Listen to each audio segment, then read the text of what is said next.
Hello everyone, good morning. কেমন আছো সবাই? আশা করছি সবাই খুব ভালো আছো, সুস্থ আছো। আর আমিও ভালো আছি তোমাদের ভালোবাসায়। বন্ধুরা, ভাবছো তো আজকে সকাল সকাল কেন শাড়ি টাড়ি পরে রেডি হয়ে আছি? কারণ আজকের ব্লগটা হলো বিশ্বকর্মা পুজোর। আর বিশ্বকর্মা পূজার দিন আমার মেজ ভাসুরের দোকানে পূজা হয়েছিল। তো সেই জন্য সকাল সকাল সব কাজ সেরে স্নান টান করে রেডি হয়ে নিলাম।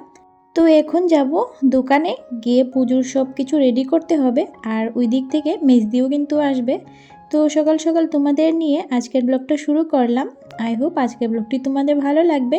তো সম্পূর্ণ ভিডিওটি জুড়ে আমার সঙ্গে থেকো। তো দেখো বন্ধুরা, তারপর দোকানে চলে এসেছি। আর এসে কিন্তু সব কিছু টুকটাক রেডিও করে দিয়েছি।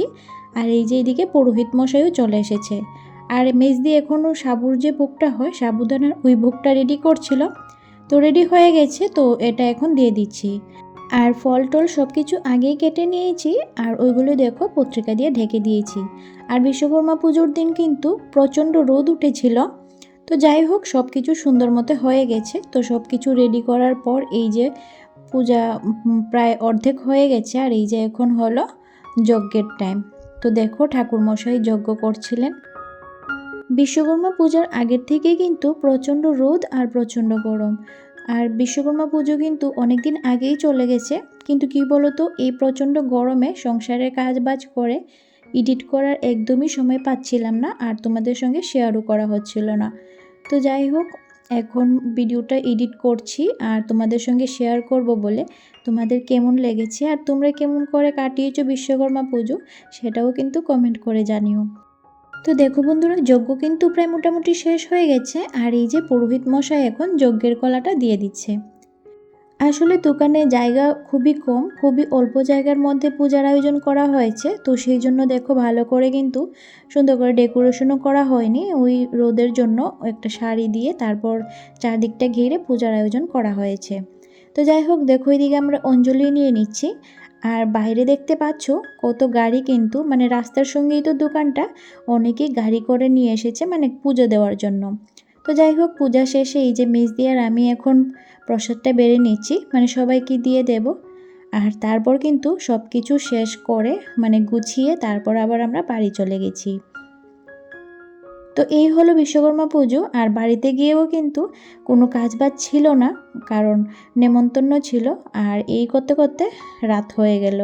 তো রাতের বেলা আজকে ছেলে পড়বে না, কারণ পাশের বাড়িতেও পূজা আছে। তো সেই জন্য মানে গান বাজনা বাজছিল আর কি। তো সেই জন্য ও পড়বে না। তো ভাবলাম বসে থেকে কি করব।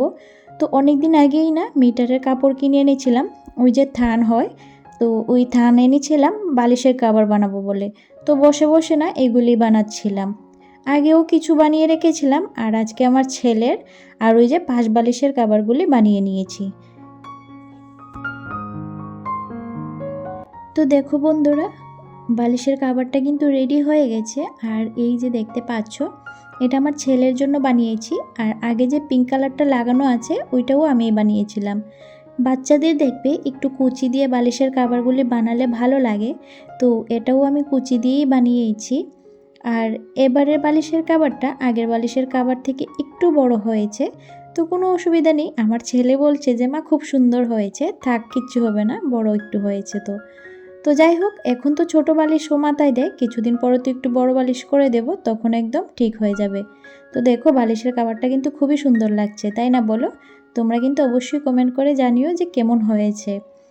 আর এছাড়া বানিয়েছি যে মানে আমাদের বড় বালিশের কভার দুটো বানিয়েছি। আর পাশ বালিশের দুটো কভার বানিয়েছি। আসলে এইভাবে তো বোঝা যাবে না, আর যখন বালিশে লাগাবো তখন ঠিকই বোঝা যাবে। আর যখন লাগাবো তোমাদের সঙ্গে অবশ্যই শেয়ার করব। এই যে এগুলি হচ্ছে পাশ বালিশের কভার। তো কেমন হয়েছে তোমরা কমেন্ট করে জানিও। তো বন্ধুরা, এটা আবার পরের দিনের সকাল। আমি আর ভিডিওটা গতকাল কন্টিনিউ করিনি, এখন থেকে আবার শুরু করলাম। তো সকাল সকাল দেখতে পাচ্ছ কি পরিমাণ রোদ উঠেছে, আর সেই সঙ্গে প্রচণ্ড গরম। তো যাই হোক, গরম হলে তো বসে থাকলে চলবে না, তো ঘরের কাজকর্মে লেগে পড়লাম। তো বিছানাটা গুছিয়ে ঘরের টুকটাক যে গুছানোর কাজগুলি আছে ওইগুলি করে নেব। আর আজকে রান্নাবান্না তেমন কিছু নেই, কারণ আমাদের আজকে নেমন্তন্ন আছে। শুধু সকালবেলা খাবারের জন্য কিছু একটা করে নেব। আর এটা করব, সেটাও করার তো তাড়াহুড়ো নেই, আগে ঘরের কাজগুলি সেরে নিই। আমার লাস্ট ব্লগে হাউসওয়াইফ রিঙ্কু দিদিভাই কমেন্ট করেছে, আর কমেন্টটা পড়ে আমার মনটা এত ভালো হয়ে গেছে। দিদিভাই যে এত মন দিয়ে আমার কাজগুলি দেখে আবার এত সুন্দর করে কমেন্ট করে, সত্যি মনটা পড়ে একদম ভালো হয়ে যায়। তো দিদিভাই লিখেছে সব কিছুই আমার গোছানো কাজকর্ম, আর পরে লিখেছে যে ভিউজ আসছে না বলে মন খারাপ করো না।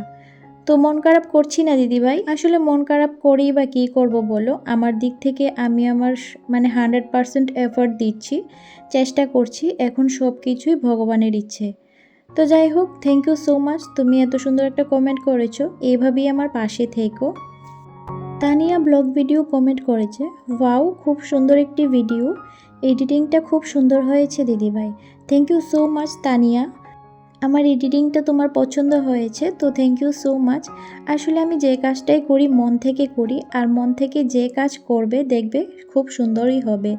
তো আমি তো আমার মন থেকে পুরোটা চেষ্টা করছি, এখন সব কিছুই ভগবানের ইচ্ছে। তোমরা যদি পাশে থাকো আর তোমাদের ভালোবাসায় একটু সাপোর্টে আমি যদি একটু এগিয়ে যেতে পারি, তো প্লিজ এভাবে পাশে থেকো। মেহেদি কমেন্ট করেছে, আপনার বাসার আশেপাশের দৃশ্যটা খুবই সুন্দর, আরও কয়েকটা ভিডিও চাই। তো অবশ্যই আমি চেষ্টা করব ভিডিও দেওয়ার, আপনি প্লিজ আমার পাশে থাকবেন। আর thank you so much comment করার জন্য। তারপর কমেন্ট করেছে Jhumur lifestyle, Suma Ganguly, Sumaiya Shimu, thank you so much, এত সুন্দর সুন্দর কমেন্ট করেছো আর আমাকে অনেকটা মোটিভেট করার জন্য। প্লিজ এভাবে পাশে থেকো, তোমাদের ভালোবাসা ও সাপোর্ট আমার ভীষণ প্রয়োজন। বন্ধুরা, আজকের ভিডিওর কোনো অংশ যদি তোমাদের ভালো লেগে থাকে তাহলে প্লিজ একটা লাইক করে দিও, আর আমার চ্যানেলটি সাবস্ক্রাইব করে আমার পাশে থেকো। তো বন্ধুরা, ঘরের সব ডাস্টিংটা কিন্তু শেষ করে নিয়েছি, আর এই যে এখন ঘরটা মুছে নিচ্ছি। আর আজকের ব্লগটাও আমি এখানেই শেষ করছি। যদি ভালো লাগে তাহলে প্লিজ একটা লাইক করে দিও। দেখা হবে পরবর্তী ব্লগে। সবাই ভালো থেকো, সুস্থ থেকো, টাটা।